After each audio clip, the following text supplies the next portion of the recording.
नमस्कार मित्रांनो, काल जो आपण घरकुल योजनेवरती व्हिडिओ पोस्ट केला होता त्याला भरपूर सारा प्रतिसाद मिळाला, त्याबद्दल धन्यवाद।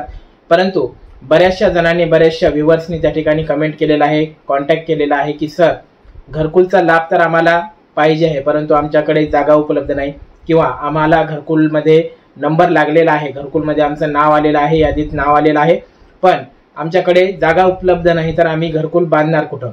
तर त्यासाठी काही प्रयोजना आहे का? त्यासाठी काही योजना शासनाची आहे का? किंवा जागा खरेदीसाठी शासनाकडून काही मिळतं का? याबद्दलची माहिती द्या, म्हणून अशा बऱ्याचशा कमेंट आपल्याला आलेल्या आहेत। तर त्यावरतीच आपण आजचा हा व्हिडिओ घेऊन आलेलो आहोत। मित्रांनो, बऱ्याचशा लोकांना माहित नाही की घरकुल मंजूर झाल्याच्या नंतर तुमच्याकडे जर जागा उपलब्ध नसेल तर तुम्हाला शासनाकडून पंडित दीनदयाळ उपाध्याय जागा खरेदी योजनेअंतर्गत जागा खरेदी करण्यासाठी तुम्हाला 1 लाख रुपयाचं अनुदान हे दिलं जातं। आता हे अनुदान मिळवण्यासाठी तुम्हाला घरकुल योजनेमध्ये तुमचं नाव असणं गरजेचं आहे, यादीमध्ये तुमचं नाव येणं गरजेचं आहे, आणि त्यानंतर तुम्हाला मग कागदपत्र काय काय लागणार आहेत, अर्ज कसा करायचा आहे, याबद्दलची सविस्तर माहिती आपण या व्हिडिओच्या माध्यमातून जाणून घेणार आहोत। त्यामुळे व्हिडिओ शेवटपर्यंत बघा। चॅनलवर जर नवीन आला असाल तर लगेच आपल्या चॅनलला सबस्क्राइब करा। चला तर व्हिडिओला सुरुवात करूया। तर बघा मित्रांनो, या ठिकाणी आपण सुरुवातीला थोडक्यात माहिती जाणून घेऊया। या ठिकाणी तुम्ही पाहू शकता, ग्रामविकास विभाग, राज्य व्यवस्थापन कक्ष, ग्रामीण गृहनिर्माण, पंडित दीनदयाळ उपाध्याय घरकुल जागा खरेदी अर्थसहाय्य योजना। म्हणजेच थोडक्यात काय, तर घरकुलची जागा खरेदी करण्यासाठी तुम्हाला अर्थसहाय्य हे शासनाकडून केलं जातं। आता यामध्ये विभाग बघा कोणता आहे, विभाग आहे ग्रामविकास विभाग। त्यानंतर अंमलबजावणी कधीपासून होते, तर दिनांक 14 जुलै 2017 पासून या योजनेची अंमलबजावणी झालेली आहे। उद्देश काय आहे, तर केंद्र व राज्य पुरस्कृत ग्रामीण गृहनिर्माण योजनेअंतर्गत घरकुलास पात्र परंतु घरकुल बांधकामाकरिता जागा उपलब्ध नसलेल्या लाभार्थ्यांना जागा खरेदी करण्यासाठी अर्थसहाय्य उपलब्ध करून देणे, यात सर्व आलेलं आहे। बघा तुम्ही, केंद्र व राज्य पुरस्कृत ग्रामीण गृहनिर्माण योजना म्हणजे ग्रामीण विभागासाठीच ही योजना आहे, शहरी विभागासाठी नाही। घरकुलास पात्र म्हणजे घरकुल योजनेसाठी पात्र परंतु त्यांना जागा उपलब्ध नाही, अशा लाभार्थ्यांना जागा खरेदी करण्यासाठी अर्थसहाय्य करणं, हे या योजनेचं उद्देश आहे। 4 नंबर आहे लाभार्थी निवड कशी होते, तर गट विकास अधिकारी यांच्या अध्यक्षतेखाली तालुकास्तरीय समितीमार्फत लाभार्थ्यांची ही निवड केली जाते। वैशिष्ट्य काय, तर 100% राज्य पुरस्कृत योजना आहे, वैयक्तिक तसेच सामूहिक लाभ या ठिकाणी दिला जातो। आणि 6वा उद्देश या ठिकाणी आहे, 6वा मुद्दा या ठिकाणी आहे, अर्थसहाय्य कसं होतं, तर 500 चौरस फुटापर्यंत जागा खरेदी करण्यासाठी 50,000 रुपये। आता हा जो नमुना आहे हा जुना नमुना आहे, त्यामुळं या ठिकाणी 50,000 रुपये लिहिण्यात आलेला आहे, परंतु 10 जानेवारी 2024च्या मंत्रिमंडळाच्या निर्णयामध्ये 50,000 वरून हे अर्थसहाय्य 1 लाख रुपयापर्यंत वाढवण्यात आलेलं आहे। त्यामुळं आता सर्व लाभार्थ्यांना या योजनेअंतर्गत 1 लाख रुपयांचं अर्थसहाय्य हे दिलं जातं।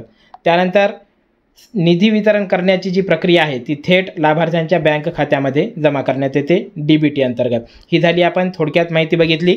आता सविस्तर माहिती काय आहे थोडक्यामध्ये आपण या ठिकाणी बघून घेऊया। बघा, योजनेचं नाव काय आहे, योजनेचं नाव आहे पंडित दीनदयाळ उपाध्याय घरकुल जागा खरेदी अर्थसहाय्य योजना।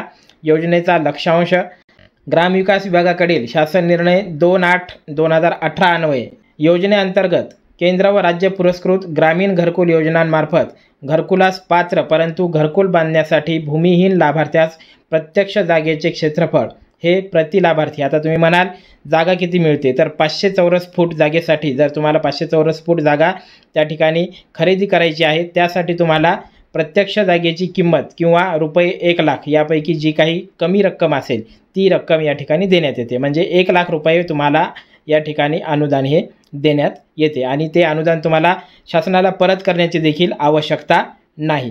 आता यामध्ये काय सांगण्यात आलेले आहे या ठिकाणी पहा तुम्ही, जागा कोणत्या कोणत्या मिळतात, तर बघा, लाभार्थ्यास अर्थसहाय्य देण्यात येते आणि जिल्हाधिकारी व शासनाकडून उपलब्ध झालेल्या शासकीय संपादित जागा, ग्रामपंचायत अंतर्गत गावठाण हद्दीत येणारी जागा विनामूल्य उपलब्ध करून देण्यात येते। ग्रामपंचायत अंतर्गत किंवा मग शासनाच्या अंतर्गत ज्या काही गावठाण जमिनी असतात त्या जागा त्या ठिकाणी उपलब्ध करून देण्यात येतात। सदरची योजना ही 100% राज्य पुरस्कृत योजना आहे आणि सदर योजनेस ग्रामविकास विभागामार्फत निधी हा उपलब्ध करून दिला जातो। आता लाभाचं स्वरूप कसं आहे ते आपण बघूया।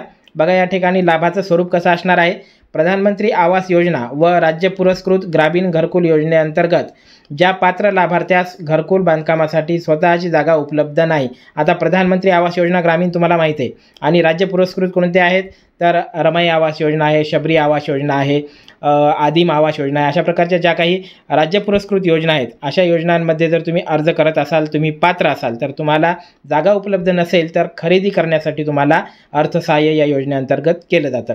अशा लाभार्थ्यांची निवड करून घरकुल बांधकामासाठी जागा खरेदीस अनुदान हे दिलं जातं। सदरचे अनुदान हे आवास सॉफ्ट बघा, आवास सॉफ्ट व पब्लिक फंड प्रणालीद्वारे डायरेक्ट बेनिफिट ट्रान्सफर म्हणजेच DBT योजनेअंतर्गत लाभार्थ्यांच्या बँक किंवा पोस्ट खात्यामध्ये टप्पानिहाय वितरित करण्यात येत असते।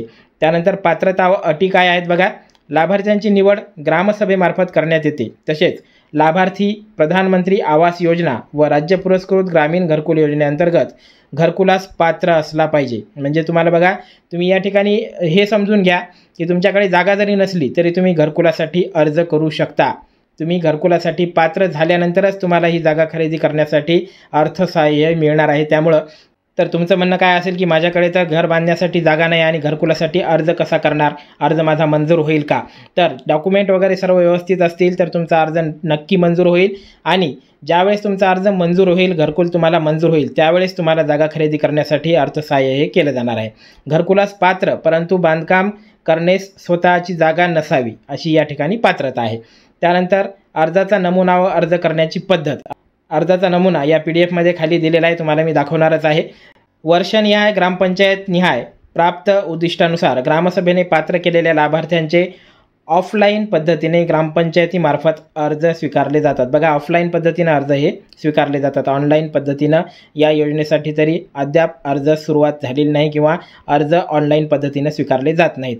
पंडित दीनदयाळ उपाध्याय जागा खरेदी योजनेसाठी ऑफलाईन पद्धतीनेच अर्ज करावा लागतो आणि त्यासाठी तुम्हाला तुमचे ग्रामसेवक असतील, ग्रामविकास अधिकारी किंवा सरपंच यांच्याशी कॉन्टॅक्ट साधून तुमची जी ग्रामसभा होत असते दर महिन्याची, त्या ग्रामसभेमध्ये तुमचं नाव त्या ठिकाणी रेकमेंड केलं जातं आणि त्यानंतर तुमचा या यादीमध्ये किंवा या योजनेमध्ये सहभाग हा नोंदवला जातो।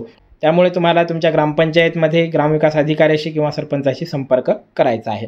त्यानंतर 6 नंबर आहे मुदत। पात्र व इच्छुक सर्व लाभार्थ्यांना लाभ देण्यात येतो। मुदत वगैरे असं काहीही नाही, त्याला पात्र जे लाभार्थी पात्र आहेत व इच्छुक आहेत अशा सर्व लाभार्थ्यांना लाभ हा देण्यात येत असतो। आता आपण या ठिकाणी अर्जाचा नमुना बघूया। हा जो अर्जाचा नमुना आहे हा ग्रामपंचायतने पंचायत समितीला करायचा अर्जाचा नमुना आहे। या ठिकाणी तुम्ही पाहू शकता, गटविकास अधिकारी तथा अध्यक्ष पंडित दीनदयाळ उपाध्याय जागा खरेदी व अर्थसहाय्य योजना समिती पंचायत समिती ही ग्रामपंचायतने पंचायत समितीला करायचा अर्जाचा नमुना आहे। तर हा अर्जाचा नमुना आपल्या कामाचा नाही, आपल्याला हा अर्जाचा नमुना नंबर 2चा हा अर्जाचा नमुना आपल्याला पाहिजे आहे। या ठिकाणी तुम्ही पाहू शकता, पंडित दीनदयाळ उपाध्याय घरकुल जागा खरेदी अर्थसहाय्य योजनेअंतर्गत जागा खरेदी अर्थसहाय्य मागणीचा हा अर्ज आहे। गटविकास अधिकारी तथा अध्यक्ष पंडित दीनदयाळ उपाध्याय जागा खरेदी अर्थसहाय्य योजना समिती पंचायत समिती, जो काही तुमचा तालुका असेल त्या ठिकाणी लिहायचा आहे। आणि विषय या ठिकाणी बघा, पंडित दीनदयाळ उपाध्याय योजनेअंतर्गत जागा खरेदी अर्थसहाय्य मिळणे बाबत अर्जदाराचं या ठिकाणी नाव श्री श्रीमती, राहणार कुठले आहे, तालुका कोणता आहे, जिल्हा कोणता आहे। त्यानंतर महोदय, मी शासकीय योजनेतील घरकुलाचा लाभ मिळण्यास पात्र लाभार्थी आहे। माझे कुटुंब भूमिहीन बेघर कुटुंब असून माझ्या कुटुंबातील कोणत्याही व्यक्तीचे नावे 500 चौरस फूटपेक्षा जास्तीची जागा कोठेही नाही। मला घरकुलाची अत्यंत गरज आहे। मला घरकुल बांधण्यास जागा नसल्याने मी श्री श्रीमती म्हणजे ज्यांची तुम्ही जागा घेणार आहात त्यांचं नाव, राहणार, तालुका, पत्ता हे या ठिकाणी अर्जाचा नमुना तुम्ही व्यवस्थित बघून घ्या। सविस्तर या ठिकाणी देण्यात आलेला आहे। हा अर्जाचा नमुना तुम्ही प्रिंट काढून देखील घेऊ शकता। मी ही जी PDF आहे ही डिस्क्रिप्शन बॉक्समध्ये देऊन टाकेल किंवा मग तुमच्या ग्रामपंचायतमध्ये जाऊन तुम्ही तुमच्या सरपंचाशी किंवा ग्रामसेवकाशी संपर्क साधायचा। तुमचं जर घरकुलसाठी नाव आलेलं असेल आणि तुमच्याकडे घरकुल बांधण्यासाठी जागा उपलब्ध नसेल तर जागा खरेदी करण्यासाठी अर्थसहाय्य देण्यासाठी जो काही अर्जाचा नमुना आहे तो तुम्हाला ग्रामपंचायतमधून देखील मिळू शकतो। त्यामुळं इथून प्रिंट काढून घ्या किंवा मग ग्रामपंचायतशी संपर्क साधा, त्या ठिकाणी देखील तुम्हाला मदत केली जाईल। तर अशा प्रकारची ही योजना आहे पंडित दीनदयाळ उपाध्याय घरकुल जागा खरेदी अर्थसहाय्य योजना। आणि या योजनेअंतर्गत ज्यांना जागा नाही लाभार्थ्यांना 1 लाख रुपयापर्यंत अर्थसहाय्य हे दिलं जातं। आता तुमचे सर्व डाऊट यामध्ये क्लिअर झाले असतील की तुमच्याकडे जागा पण नाही आणि तुम्हाला घरकुलचा लाभ तर घ्यायचा आहे, पण काय करायचं, तर त्यासाठी तुम्हाला शासनाकडून 1 लाख रुपये अर्थसहाय्य हे देखील मिळणार आहे, जे तुम्हाला परत करायचं नाही आहे, अनुदान म्हणून तुम्हाला मिळणार आहे। तर अत्यंत महत्त्वाची माहिती होती। सर्व मित्रांमध्ये हा व्हिडिओ शेअर करा, ज्यांना लाभ घ्यायचा आहे अशांना हा व्हिडिओ शेअर करा। व्हिडिओ आवडला असेल तर व्हिडिओला लाईक करा आणि आपल्या चॅनलला सबस्क्राईब करा। धन्यवाद।